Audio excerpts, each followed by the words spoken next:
The handsome Dean Cash, famous detective from Chicago, is moving to the Big Apple and he needs an apartment.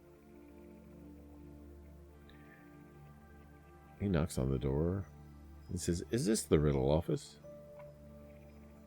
The clerk says, "Well, when we have things to rent, how can I help you?" "Well, I'd like an apartment or a place. Just a nice, quiet place near the heart of the city. It probably shouldn't be furnished and a little bit charming. Now, the price is no consequence as long as it's reasonable. And I'll be staying at the Hotel Brown if you have any luck. My name is Dean Cash." "Well, Mr. Chase." No. That's Dean Cash. Like the money. "Well, Mr. Cash, good luck in finding an apartment. Things are very, very, how can I say, competitive these days. But if you had some top-notch investigator, maybe they could find you one." "Well, what would it take for me to get that top-notch investigator?" "Buy me lunch," she says. After lunch, Dean strolls back to the Hotel Brown, walks into the lobby. The elevator boy says, "What floor?" And there's a crowd noise all around. And Dean says, "Number 5, please." "You're Mr. Cash, aren't you?" "Yes, sir, I am."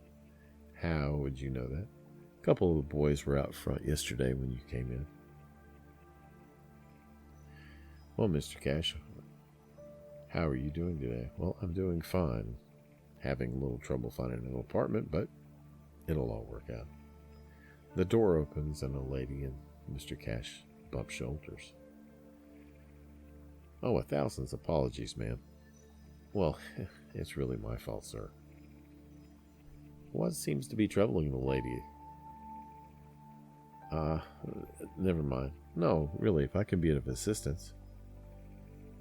"Well, if you insist, and don't mind, I can't seem to get the door open to my apartment." "And where is this troublesome door?" "It's right down this hall. Number 515. "Can I have the key?" "Well, that's just it.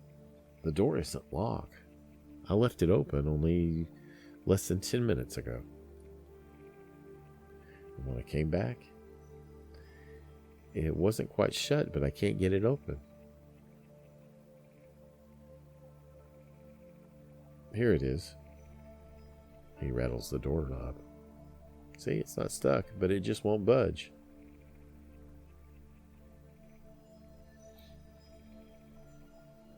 Mr. Cash applies pressure with his shoulder, and the door begins to move. "Yeah, it's not stuck at all. It's just barricaded." "My goodness," she says. He grunts a few more times and presses up against the door, and voila, the door opens. The woman says, "Thanks a million." "What do you suppose—" "Wait, ma'am. Maybe it's better that I look inside first." Just as I feared. "What is it?" Then the lady sees a man's leg.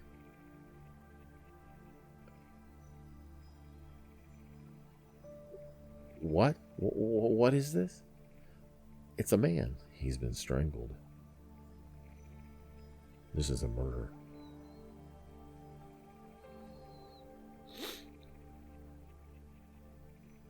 "I must compliment you. Most women would have freaked out by now." "I don't fall apart in a crisis, at least not easy." "The name's Miss Abigail Fletcher."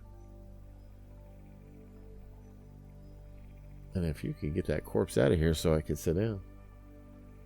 "I regret to tell you, but I can't do that. I can't touch the body until the police arrive." "The police?" "Well, yes, of course, the police. I'm calling them right now. I know Inspector Stevens personally. Hi, this is Dean. I've not been in your city that long, but you won't be surprised on what I found, I don't imagine. What is it, a dead body? Inspector Stevens chuckled. You're exactly right.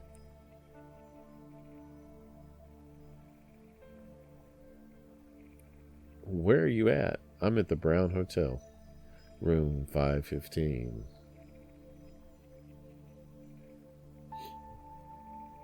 Miss Fletcher, what are you doing? I'm just trying to see his face. You'll have an opportunity for that later.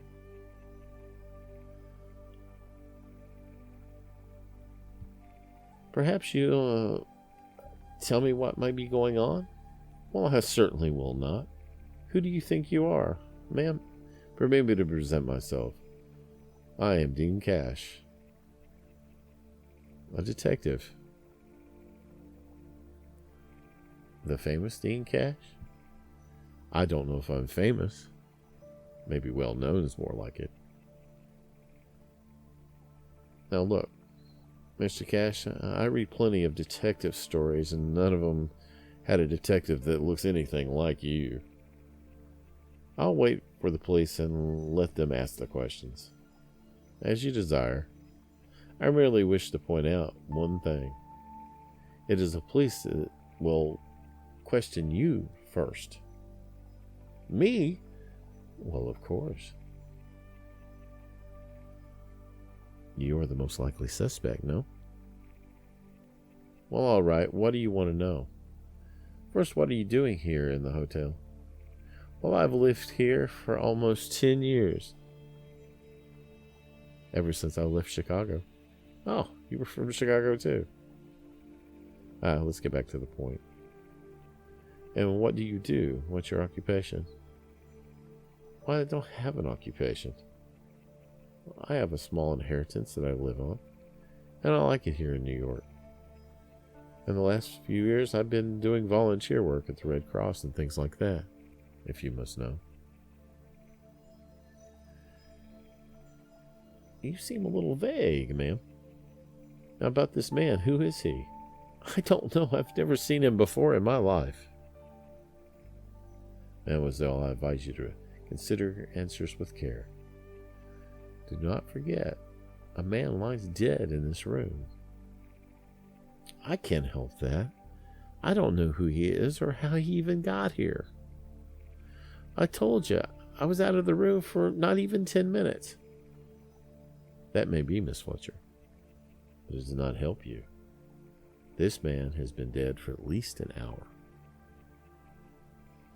How do you know? Well, if you touch the body, you can observe it's already beginning to cool. Therefore, ma'am, if you left this room only 10 minutes ago, your situation is indeed grave, for this man was already dead. Oh, but I couldn't have done it. Oh, and why is that? Because his body was lying right across the doorway. And you know perfectly well I couldn't have gotten through this doorway if the body had been wedged against it.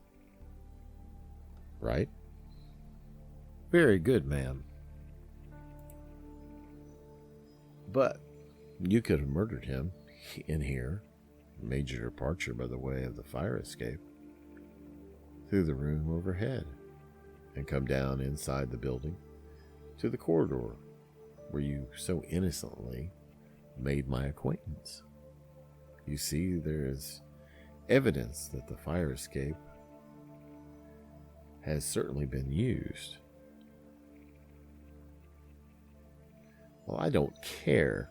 I had nothing to do with this, and I know you detectives, you're out to get a suspect. And just because a man is murdered in my room, calm down. Calm down, ma'am. All is not lost. Fortunately, you're dealing with Dean Cash, who goes one step beyond the obvious. You see, this poor man was not murdered in your room. He was killed in the room overhead. Now, how do you know that? Why kill him upstairs and leave him on my doorstep? Well, ma'am, we shall discover this in due time. The door closes, and they lock the door behind him. All right, Mr. Cash. Now that you've got the horse safely locked in my room and us on the outside, what do you suppose I do? Sleep on the fire escape? I don't think that'll be necessary, ma'am. You're coming with me to the lobby where we shall wait for my friend, Inspector Stevens. And we will see that you are comfortably sheltered for the night. Oh, tell me, Mr. Cash, how did you figure out the murder took place upstairs? This is the end of part 1.